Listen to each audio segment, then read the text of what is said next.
மறைந்த மூத்த ஊடகவியலாளர் பாரதி அவர்களது இறுதி கிரிகைகள் இன்று நடைபெற்றிருக்கிறது. அவரோடு அதாவது கிட்டத்தட்ட 40 வருடங்களுக்கு மேலான அனுபவம் உடைய மூத்த ஊடகவியலாளராக அவர் இருந்திருக்கிறார். இங்கே குறிப்பாக ஏற்கனவே டிஆர்டியினுடைய ஆரம்ப காலகட்டத்திலே மற்ற ஈழநாடு பத்திரிகை இருந்த காலகட்டத்திலே செய்திகளை கூடுதலான செய்திகள் தொடர்பான விவரங்களை உடனுக்குடன் அனுப்பி வைத்து உதவியவராக இருந்திருக்கின்றார் பாரதி அவர்கள். அவரோடு நெருங்கி பழகி நீண்ட காலமாக அவரோடு சந்தித்து வந்த எங்களுடைய ஊடகவியலாளர் டிஆர்டி தமிழனியினுடைய ஆய்வாளர்களில் ஒருவரான துரட்னமையா அவர்கள் அவரை அடிக்கடி சந்தித்து வந்திருக்கின்றார். அவை ஊடகவியலாளர் பாரதியின் அவர்களது நினைவுகள் தொடர்பாக அவரோடு பழகியதை நினைவு கூறுகின்றார். அவரை இந்த நிகழ்ச்சியினூடாக இணைத்துக் கொள்கிறேன். வணக்கம். வணக்கம். சரி, ஊடகவியலாளர் பாரதி அவர்களோடு நீங்கள் நீண்ட காலமாக வந்திருக்கிறீர்கள். அவரோடையே அந்த காலத்தில் அந்த இலங்கையில் இருந்த போது கூட அவரோடு செயலாற்றி இருக்கிறீர்கள். ஆகவே அவருடைய நினைவுகளை எவ்வாறு நீங்கள் பகிர்ந்து கொள்ள விரும்புகிறீர்கள்? பாரதி ஒரு குண இயல்பில் ஒரு மிகவும் சாந்தமான, யாருடனும் முரண்படாத,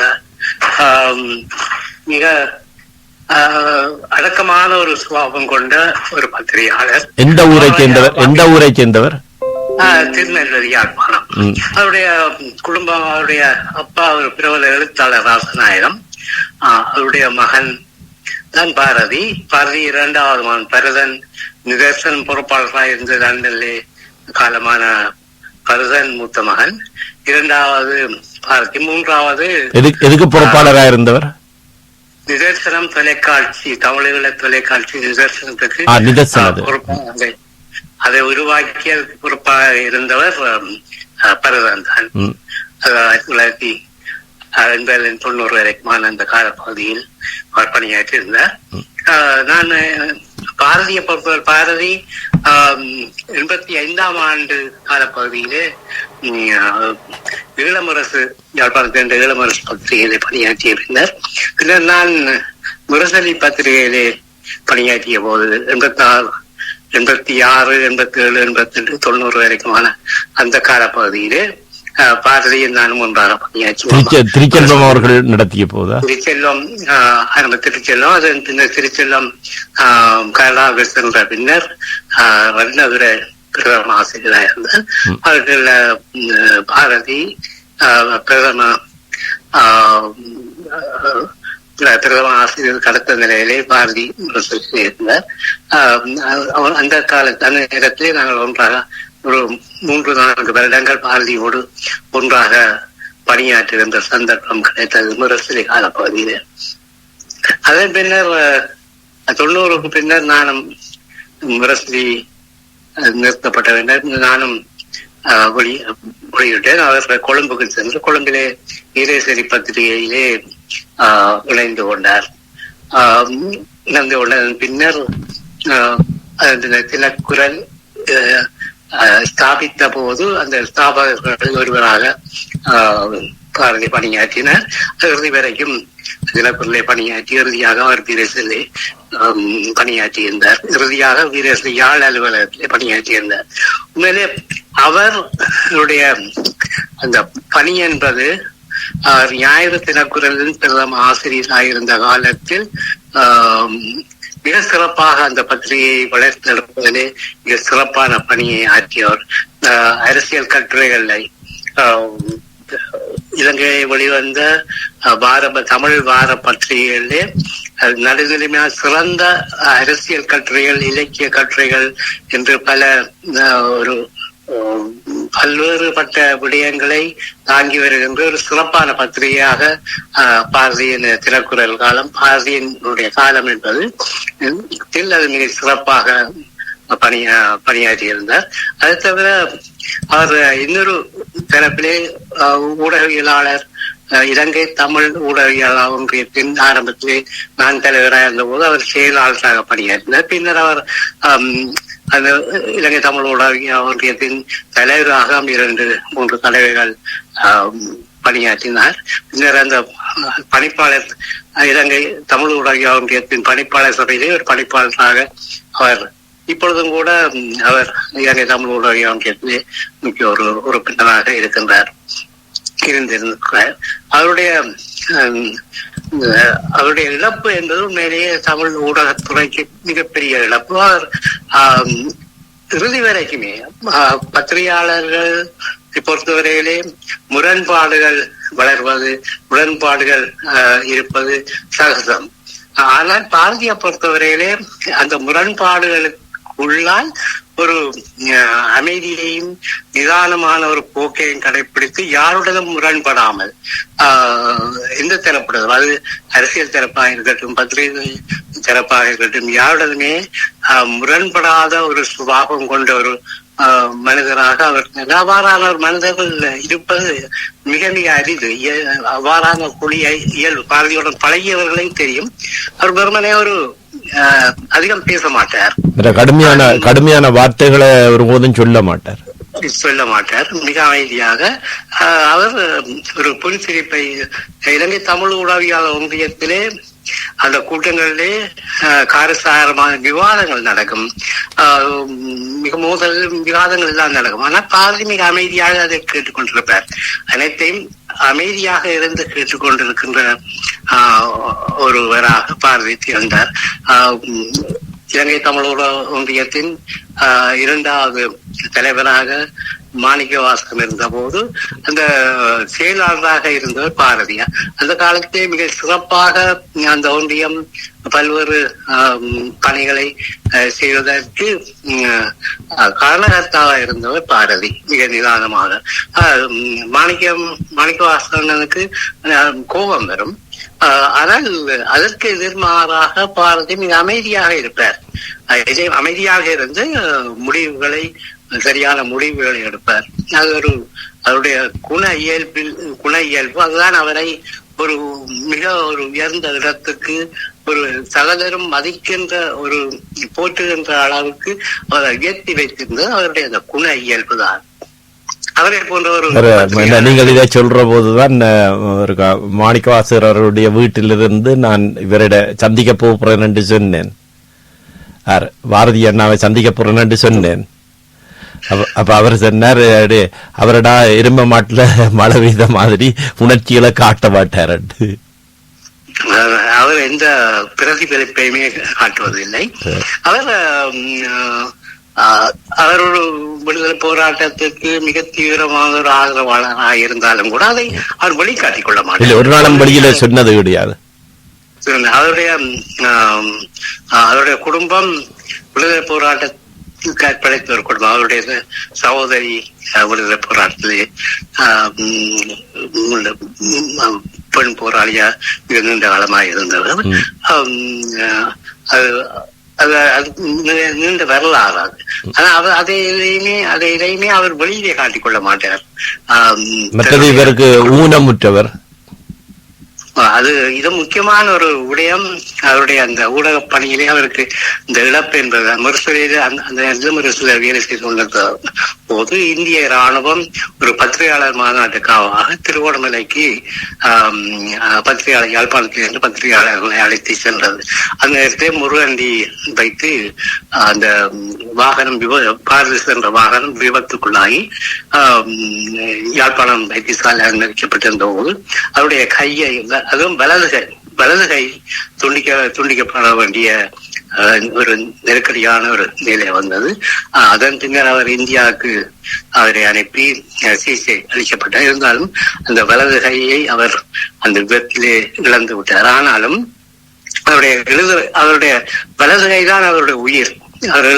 அவருடைய அந்த நாட்களிலே கையால் தான் எழுதுவார்கள், கணனி இல்லை, கையால் தான் எழுதுவார். ஆனால் வலது கையை இழந்த பின்னர் அவர் அந்த துணிச்சலாக பூர்வமாக இடக்கையால் எழுத பழகினார். இடக்கையால் எழுத பழகி பின்னர் பிற்பட்ட காலத்திலே அவர் கணனி அறிவையும் பெற்றுக்கொண்டு கணினியும் இயக்கிக் கொண்டு இடது கையால் சகல வேலைகளையும் செய்கின்ற ஒருவராக தன்னை மாற்றிக்கொண்டார். அவருடைய மனத்திடமும் அவருடைய வேறு யாரும் வலது கையை இழந்து விட்டேன், நான் எழுத முடியாது, என்னால் எதுவுமே செய்ய முடியாது என்று அவர் சோர்ந்திருந்து பாறையில அவர் அந்த ஆர்வமும் துணிச்சலாக அந்த தன்னை பயிற்சி வைத்துக் கொண்டார்.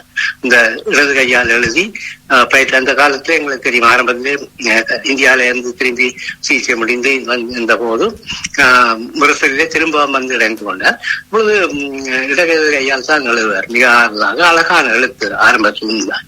பிறகுதான் தன்னை ஒரு சோர்ந்து அந்த விபத்து அவரை மிக மோசமாக முடக்கி இருந்தாலும் கூட, மிக மோசமாக ஒரு பின்னடைவை கொடுத்திருந்தாலும் கூட, அதிலிருந்து அவர் ஒரு துணிச்சலோடு ஓர்மத்தோடு அதிலிருந்து மீண்டு வந்து தான் மீண்டும் ஒரு பத்திரிகை துறையிலே ஒரு பத்திரிகையின் ஆசிரியராக பணியாற்றுகின்ற அளவுக்கு தன்னை வளர்த்து கொண்டது பாரதியுடைய ஆற்றலும் திறமையும் தான்.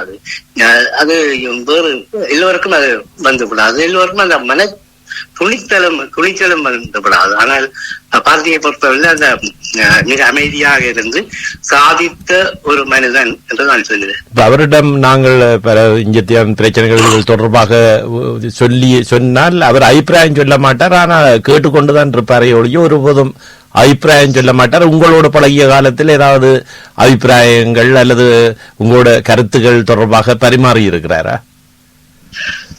ஆனால் அவர் தன்னுடைய ஒரு விடுதலை போராட்டத்துக்கு ஆதரவான ஒரு நிலைப்பாட்டை கொண்டவர் என்பதை அந்த நண்பர்களோடு பேசுகின்ற போது அதை பேசிக் கொள்ளுவார். ஆனால் அது தன்னுடைய முழு கருத்துக்களையுமே, அதாவது வெளிப்படையாக இதையுமே அவர் சொன்ன வரலாறு இல்லை. இப்ப தன்னுடைய சகோதரன் தான் பரதன் நிதர்சனத்தை உருவாக்கி புலிகளின் வானொலியை உருவாக்கியவர் என்று எந்த காலகட்டத்தையும் யாரிடமே அவர் சொன்னதில்லை.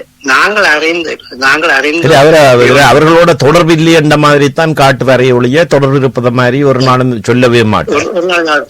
தன்னுடைய அவர்களோட எந்த தொடர்பையும் கொண்டதாக அவர் எனக்கு அவருடைய அப்பாவை ராசநாயகத்தை ஆரம்பத்திலே 90 கால பகுதியிலே நான் 2-3 தடவை அவருடைய வீட்டுக்கு, திருநெல்வேலி வீட்டுக்கு நான் சென்றிருக்கிறேன். அவர் என்ன தொழில் செய்தார்? அவர் ஒரு ஆசிரியராக இருந்தார், கணித ஆசிரியராக இருந்தார். அவர் பிரபலமான எழுத்தாளர், சிறுகதை எழுத்தாளர், ஒரு முற்போக்கு இடதுசாரி கொள்கையை கொண்டவர். ஒரு அந்த நாட்களிலே ஒரு பிரபலியமான எழுத்தாளராக இருந்தவர் ராசநாயகம். புத்தகங்கள் ஏதாவது வெளியிட்டாரா? அவர் சிறுகதை தொகுதி நூல்கள் வெளியிட்டதாக கேள்விப்பட்டிருக்கேன். ஆனால் அது பற்றி முழுமையான விவரங்கள் எனக்கு தெரியும். ஆனால் அவர் ஒரு பிரபலியமான எழுத்தாளர். அந்த இங்கு மாத்திரம் மட்டக்களப்பு நடந்த இலக்கிய கருத்தரங்குகளுக்கு எல்லாம் அவர் வரையிருந்த அவர் முகதான். அது 90 கால பகுதி. 90 கால பகுதியிலே 90 கால பகுதிக்கு பின்னர் அவர் நான் நினைக்கிறேன் அதுக்கு பின்னர் 90 பிற்பட்ட காலத்தில் அவர் இறந்து விட்டார். அவருடைய குடும்பம் என்ற பாரதியுடைய குடும்பம் என்ற ஒரு இலக்கிய ஆர்வம் கொண்ட, ஒரு எழுத்து துறையிலே ஈடுபாடு கொண்ட ஒரு குடும்பம் என்பதால் தான் என்னவோ பாரதிக்கு இயல்பாகவே அந்த எழுத்துத்துறை என்பது அவர் தன்னுடைய வாழ்நாளிலே தன்னுடைய அதை ஒரு தொழிலாகவே அதை மாற்றி அமைக்கிற அளவுக்கு தன்னை வளர்த்து கொண்டார். பொதுவாகவே எழுத்துத்துறையில ஈடுபாடு கொண்டிருந்தாலும் கூட எல்லோரும் முழு நேரமாக அதை ஒரு தொழிலாக, ஒரு பத்திரிகை துறையில இணைந்து தொழிலாக மேற்கொள்வது என்பது மிக அரிதான ஒரு முடியும். ஆனால் கூட பாரதி தன்னுடைய ஈடுபாட்டை முழுமையாகவே அந்த பத்திரிகை துறையிலே ஈடுபடுத்தி கொண்டது. அது அவருடைய வாழ்க்கையில் கிடைத்த ஒரு வெற்றி என்று சொல்லலாம். பொருளாதார ரீதியாக பல்வேறுபட்ட சிக்கல்கள் இருந்ததல்ல அவருக்கும். அவர் நிறைவே இருந்தார். கொழும்பிலே அவர் தனி ஒருவருடைய உழைப்பை மனைவியும் முதல் தினக்குரல்ல வேலை செய்து தினக்குரல்ல வேலை செய்தார். ஆனால் பிற அவர் வேலையிலிருந்து வேலையை விட்டு விட்டார். இவருடைய ஒரு உழைப்பிலே தான் அவருடைய குடும்பம் கொழும்பிலே வசித்து வந்தது. ஏனைய பத்திரிகையாளர்கள் எல்லாம் கொழும்பிலே வீடுகள் வாங்கி ஓரளவுக்கு வசதியா இருந்தாங்க கூட பாரதி அவ்வளவு தூரத்துக்கு தன்னை பொருளாதார ரீதியாக வளர்த்து கொண்டவர் அல்ல. அது மாத்திரமேல அவர் அந்த இந்திய ஈழ நாட்டிலே இந்திய ராணுவத்தினுடைய இலங்கையிலே இந்திய ராணுவம் மேற்கொண்ட மிக மோசமான படுகொலைகள், தமிழ் மகளுக்கு அநீதிகள் தொடர்பாக நீங்கள் வாசித்து பாரிஸ் என்று வெளிவந்த ஈழநாடு பத்திரிகையிலே தொடர் கட்டுரை என்று வெளிவந்தார். அது மிக சிறப்பான ஒரு கட்டுரை. அது பல தகவல்களை திரட்டி அந்த தகவல்கள் எல்லோரிடம் அவ்வாறான தகவல்கள் இருப்பது என்று அறிந்து ஆனால் பாதி அந்த தகவல்களை சரியாக திரட்டி அந்த தொடர் கட்டுரை எழுதியிருந்தார். ஆனால் அந்த தொடர் கட்டுரையாக வந்ததை ஒழிய நூலாக அது வெளிவரவில்லை. ஏன் அதை வெளியிடையிலே ஒரு வரும் அது இலங்கையிலே இலங்கையிலே வெளியிட்டிருக்கலாம். ஆனால் அதுக்கான பொருளாதார வசதி பாதிக்கலாம். ஆனால் அதை அந்த வெளியீட்டாளர்கள் அதை செய்திருக்கலாம். அதை செய்யவில்லை அவர்கள். பத்திரிகை வெளியீட்டாளர்கள் அதை அது உண்மையிலே ஒரு பெருமதிமிக்க ஒரு நூல், தொடர் கட்டுரை ஒன்று. அதை நூல் உருவாக்கம் செய்திருக்கலாம். ஆனால் அவர்கள் அதை செய்யவில்லை. ஆனா அது இப்ப முழுமையானது இருக்கா இல்லையா என்பதும் ஒரு கேள்விக்குறிதானே. ஆனா அது அந்த தொடர் கட்டுரை அவர்கள் இன்னும் அந்த பத்திரிகைகள் பரிசிலிருந்து வெளிவந்தபடியா அந்த பரிசிலே அந்த பத்திரிகை இருக்கும். அந்த நேரத்துலதான் நீங்கள் இவர் பாரதி அவர்கள் கூடுதலா மாணிக்கவாசர், அப்ப மாணிக்கவாசர் நீங்களும் பெரியக்குள்ளையா என்ன பேசினவர், அதாவது இவங்கள் காசு வந்து தாரதண்டா ஓமன்ட்டு சொல்லுங்க, இந்த அனுப்பியாச்சு எங்களை ஏமாத்தாதீங்க, ஏனண்டா நாங்கள் அதை வந்துட்டு தண்டு நம்பி கணக்க இதை செய்திருப்போம், ஆனா கடைசியா காசு வார இல்லை அவங்களுக்கு போய் சொல்லுங்கன்னு சொல்லி நீங்கள் நிக்கக்குள்ளையா என்ன சொன்னவர். எனக்கு இந்த கருத்து மாணிக்கவாசம் அவர்களிடம் இந்த கருத்து பல அப்படி எனக்கு பேசினவர் உங்ககிட்ட போய் சொல்லுங்க, அதாவது அல்லது நீங்க தன்னிட்ட கேளுங்க, இலவசமா தான் பாரதி இவர்கள் வந்து இலவசமா செய்யறோம் ஆனா காசை தாரோம் என்று ஏமாத்தாதீர்கள் என்றதை போய் சொல்லும்படி சொல்லி இருந்தார். நேரத்தில் 4 பேர் டிஆர்டி தொடங்கினார்கள். அந்த காலத்து கலைஞர் ஒன்று அனந்த பாலகிருஷ்ணன், மாணிக்கவாசகம், நான், பாரதி. இந்த இவர்கள் இப்பொழுது மாணிக்கவாசகம் பாரதி அவர்களும் இல்லை. அவரை சந்திக்கணும். நான் இப்ப பாரதிய முதல் முறை உங்களோட வந்து அந்த காலகட்டத்துல சந்திச்சேன். நான் பிறகு இவரை இப்ப கிட்டடியில சந்திச்சேன் நான், ஆனந்த பாலகிருஷ்ணர். பாரதியை நான் அடிக்க ஒவ்வொரு முறையும் போகின்ற போது சந்திப்பது. அவர் உருவாக்கிய அவருடைய வழியை பின்பற்றி அவரால் உருவாக்கப்பட்ட ஊடகவியலாளர்கள் நிக்சன் அவர்கள் அவரால் உருவாக்கப்பட்டவரா? இல்லை, அப்படி இல்லை. ஒன்றா வேலை செய்தவர்கள், யுஎஸ்ஏ ஒன்றா வேலை செய்தவர். அவர்கள் பெண் பத்திரிகையாளர் மலையத்தில் இருக்கின்ற அந்த சில பத்திரிகையாளர்கள் பலரை ஓரளவுக்கு அவர் அந்த எழுத்து அவர் தன்னுடைய ஞாயிறு தினக்குரலிலே பலரை ஊக்குவித்து ஒரு எழுத்தாளராக சமூகத்துக்கு அடையாளம் காட்டிய ஒருவர். பலருடைய ஆக்கங்களை தொடராக வெளியிட்டவர், தொடர்ந்து வெளியிட்டவர். பலருக்கு சந்தர்ப்பத்தை, அதாவது தினக்குரல் வார மஞ்சரியிலே பல எழுத்தாளர்களுக்கு சந்தர்ப்பத்தை வழங்கி வருவர். எல்லா பத்திரிகைகளும் எல்லோருக்குமே சந்தர்ப்பம் வழங்குவது என்பது மிக அரிது. ஆனால் பாரதி இருந்த காலத்திய தினக்குரலுக்கு எந்த பாகுபாடுமின்றி தரமான ஆக்கங்களுக்கு முன்னுரிமை கொடுக்கின்ற ஒருவர். தரமான ஆக்கங்கள் எழுதக்கூடியவர்களை ஊக்குவித்து அவருடைய ஆக்கங்களை பெற்று வெளியிட்டார். அதனால் பிற்காலத்திலே, அதாவது இலங்கையில நான் தொழிற்சலாளர்கள் பிற்காலத்திலே இந்த பார்த்து இருந்த காலத்து ஞாயிறு தினக்குரல் இலங்கையிலே வெளிவந்த ஞாயிறு பத்திரிகைகளிலே மிக சிறப்பான ஒரு தரமான பத்திரிகையாக அது வெளிவந்திருந்தது. அதற்கு பிரதான காரணம் பாரதி அவர்கள். நான் பாரதி அவருடைய தேடல், அவர் பலரையும் தொடர்பு கொண்டு எல்லா மட்டத்தில் உள்ளவர்களின் அரசியல் கட்டுரைகள் எழுதுவார்கள், இலக்கிய கட்டுரைகள் எழுதுவார்கள், எல்லாருடையும் தொடர்பை கொண்டிருந்தார். இறுதி காலத்தில் யாழ்ப்பாணத்தை அண்மையிலே நான் போன போது அவர் யாழ்ப்பாண பல்கலைக்கழகத்தின் ஊடக கற்கின்ற மாணவர்களுக்கு பகுதி நேர விரிவுரையாளராக பணியாற்றியிருந்த நான் போன போது நானும் அவரும் போய் கலைப்பீடாதிபதி ரகுராம் அவர்கள், ரகுராமும் பாரதி மிக நெருக்கமான நண்பர்கள். ரகுராம் அவர்களை கடைசியாக நாங்கள் சந்தித்தோம். கடைசியாக நான் போன போது பாரதி நானும் ரகுராமை சந்தித்து அவர் இறுதியாக யாழ்ப்பாண பல்கலைக்கழகம் அந்த ஊடக கற்கநெறி சொல் பகுதி நேர விரிவுரையாளராக அவருடைய திறமையை பயன்படுத்திக் கொண்டார்கள். அது ஒரு பாராட்டக்கூடிய ஒரு விஷயம். அதுக்காக சந்தர்ப்பத்தை ரகுராம் பாரதிக்கு வழங்கியிருந்தார். கூடுமான சந்தர்ப்பங்களை பாரதிக்கு வழங்கி அந்த மாணவர்களுக்கு ஒரு அனுபவம் வாய்ந்த ஒரு பத்திரிகையாளர்களுடைய அனுபவங்களை அந்த மாணவர்கள் பெற்றுக் கொள்வதற்கு வழிவகுத்த சொல்லலாம். இப்ப என்னத்துக்காக மாணிக்கவாசகர் அவர்களும் இவர் பாரதி அவர்களும் இவ்வளவு சந்தர்ப்பம் கிடைத்தும் வெளிநாட்டு வாழ்க்கையை வரமாட்டோம் என்பதில் உறுதியாக இருந்தார். மாணிக்கவாசகர் வெளிநாட்டுக்கு என்னத்துக்கு தான் போக வேண்டும், இஞ்சி எவ்வளவு வேலைகள் இருக்கின்ற மாதிரி தன்னை அர்ப்பணித்த ஒருவர். ஆனால் எதுக்காக அவர்களுக்கு கிடைத்த சந்தர்ப்பத்தை அவர்கள் தவற விட்டார்கள்? சந்தர்ப்பம் தவற விட்டார்கள் சொல்லுவதை விட அவர்கள் விரும்பவில்லை என்று அதை பற்றி கதைச்சாலே அவர் கோபம் பெறும். அவர் பாரதியும் அதே எண்ணத்தில் தான் பாரதியும் இருந்தார்.